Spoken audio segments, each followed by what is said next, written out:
In the middle of one of the world's most flood-prone cities, they poured 23 million gallons of water into a park.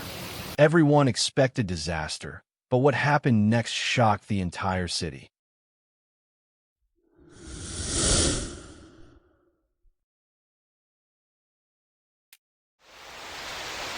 In many cities, water is both a giver of life and a destroyer of it. When it's scarce, people suffer. But when it comes too fast, entire neighborhoods vanish under murky floods. For one city, this wasn't an occasional inconvenience. It was an annual certainty. Its streets became rivers. Motorbikes stalled mid-road. Children waded through knee-deep water just to get to school. The damage wasn't just physical, it was financial. Billions of dollars lost each year. And no matter how many drains they dug, no matter how many flood walls they raised, the water always found a way back in. For decades, engineers fought nature with concrete and steel. Pump stations groaned against the flow. Canals were straightened, narrowed, and lined with stone. But the harder they fought, the worse the flood seemed to get. Rising seas, heavier rains, a sinking city. The old methods simply couldn't keep up. And then came an idea so strange that at first, people thought it was a joke.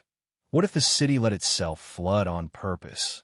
The plan wasn't to resist water, but to welcome it, to give a place to go. And not just any place, a place that would make the city greener, healthier, and more beautiful in the process. At the center of this plan stood an abandoned industrial site. Decades earlier, it had been a bustling complex producing millions of cigarettes for the Thailand tobacco monopoly.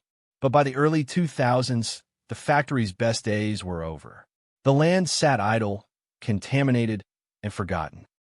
It was here that urban planners, architects, and an unlikely partner, the Royal Thai Army, decided to try something completely different.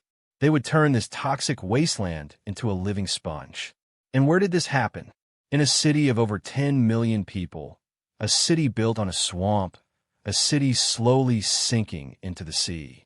Bangkok, Thailand. The vision guiding this radical transformation came from the sponge city concept, an idea helmed by landscape architect Kong Jianyu, aimed at reconnecting cities with their ecological roots.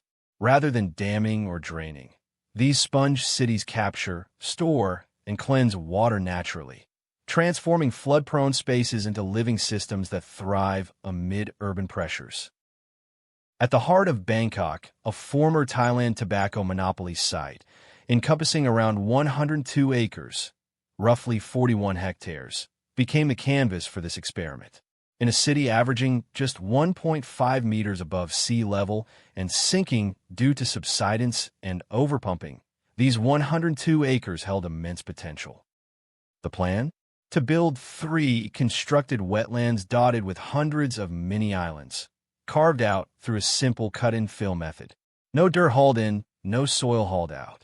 This would armor the concrete ground against water, not with asphalt or walls, but with breathing, living terrain.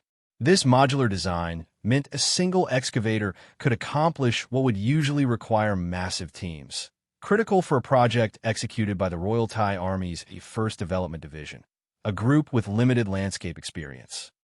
The capacity? Astounding. The park was designed to hold up to 187,500 cubic meters of stormwater, roughly 23 million gallons, or about 30 Olympic-sized pools worth. But it wasn't just about storage. Contaminated waters from the Phasingto Canal, located along the park's northern border, would be channeled into these wetlands. There, bioremediation would occur naturally. Pollutants would be filtered by marsh plants, cattails, reeds, lotus, papyrus, through sedimentation, microbial action, and root uptake. The system was designed to clean about 8,152 cubic meters per day, transforming water quality from the poorest grade 5 to grade 3, adequate for sustaining wetland life and reusing in the dry season. And the budget? Just $20 per square meter, a staggering economy, considering the ecological, hydrological, and social benefits packed into this design. To wrap it all in accessibility and beauty, A 1.67-kilometer elevated skywalk meandered over the wetlands and canopy, providing immersive experiences and unmatched views of this living flood control system. This wasn't grandstanding, it was city-saving, and it was happening amid one of the world's most underserved green spaces. By December 2019, the project moved from blueprint to earth. Construction began. The clock was ticking. Bangkok's monsoon rains wait for no one, and the city dope had demanded high impact, nature-first flood control with a tight deadline and even tighter budget. To start, the Old Tobacco Factory. Once owned by the royal-backed Thailand tobacco monopoly, warehouses, storage yards, and concrete dead zones stood where nature now thrives. Rather than discard this legacy, the team crushed and repurposed the rubble. Concrete chunks were reincarnated as the foundation for many islands, pathways, filtration layers, and the skeletal structure beneath wetlands. Planting followed. More than 5,600 seedlings across 360 native tree species, from rain trees, Samania saman, to sacred lotus, golden bladderwort, and more, were placed thoughtfully. Some were rooted on raised mounds so floodwaters wouldn't drown them. Others were placed in shallow terraced edges to adapt to both inundation and dry spells. Gravel and sediment layers were layered into deep pond cores. Terraced shoreline wetlands were sculpted along aqueous edges. Waterways were linked so water would naturally circulate rather than sit stagnant.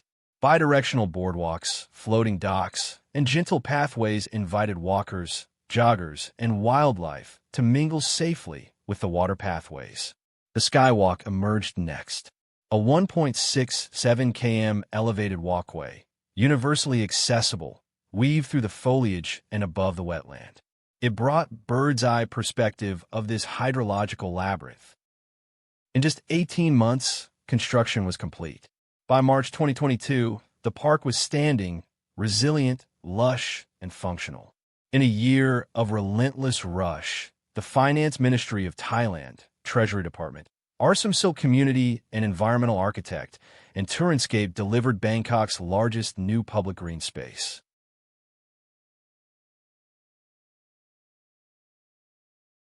Just in time, the 2022 monsoon season arrived, delivering binge-level rainfall across Bangkok. Much of the city struggled. Streets turned into rivers, subways shut down, cars floated, but not this park. The engineered wetlands quickly filled with stormwater.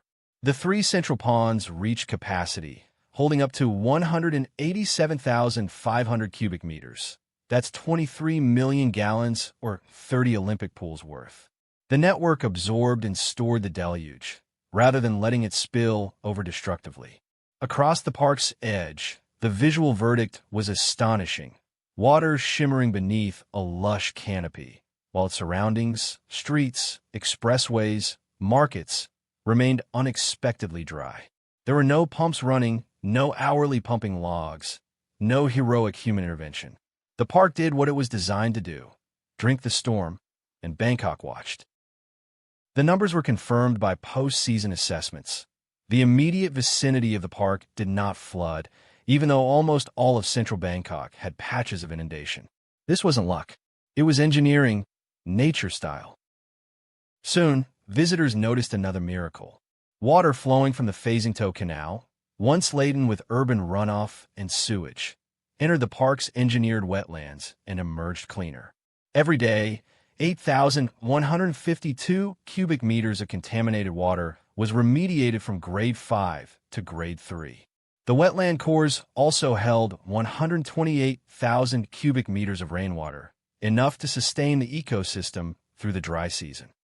This water supply fed ponds, kept tree roots moist, and supported fish and bird life when the sky went blue. The park's success wasn't just hydrological, it was biological. Research documented more than 169 bird species, a range of insects, and healthy vegetation across 360 tree species. Dragonflies glinted, amphibians croaked, and the ecosystem pulsed with new life. Bangkok had built a biodiverse, flood-resilient lung in its injured heart, and the world took notice. While the flooding test proved the park's primary function, it also revealed unexpected and wondrous ecosystem and social returns. By mid-2023, tens of thousands of residents came each day. Families, students, joggers, photographers, cyclists, all found solace amid the wetlands. The site, once a polluted brownfield, now buzzed like a living classroom. In the old factory buildings, repurposed into a tobacco museum and sports center, ghosts of industry now mingled with playful energy. Roofs were daylight, allowing treetops to reach indoors. These adaptive reuse structures wove history into nature, bridging built heritage and ecology. The skywalk, a suspended, accessible promenade, became iconic. From that vantage point, visitors could see how water moves through the system. Birds flew beside them. Roots dipped into ponds. Instructors led ecology classes. Sunsets made the wetlands glow. Ecologists counted over 169 bird species, increasing biodiversity from near zero to bursting within private urban acreage. Tree species numbered 360, and native wetland species like papyrus, lotus, golden bladderwort, and reeds created micro-habitats for insects, amphibians, and fish. This wasn't just flood control, it became a cultural icon, a climate classroom, an ecological wonderland. The park earned top honors: 2023 WAF Landscape of the Year, 2025 World Green Design Award, 2024 IFLA APME, UIA 2030 Awards, Big C Grand Prix 2024, and more. These accolades recognized not just design, but the vision of transforming risk into resource. In short, what began as a high-risk ecological test turned into a model for low-cost, green, replicable flood resilience, one that serves, educates, and inspires. Cities around the globe, from Mumbai to Manila, are now watching. Can you transform your next rainstorm into habitat, learning, and solace? And if you were as shocked and hopeful by this extraordinary story as we were, make sure to like this video, share it widely with your friends, and subscribe for more world-changing revelations about our planet's future.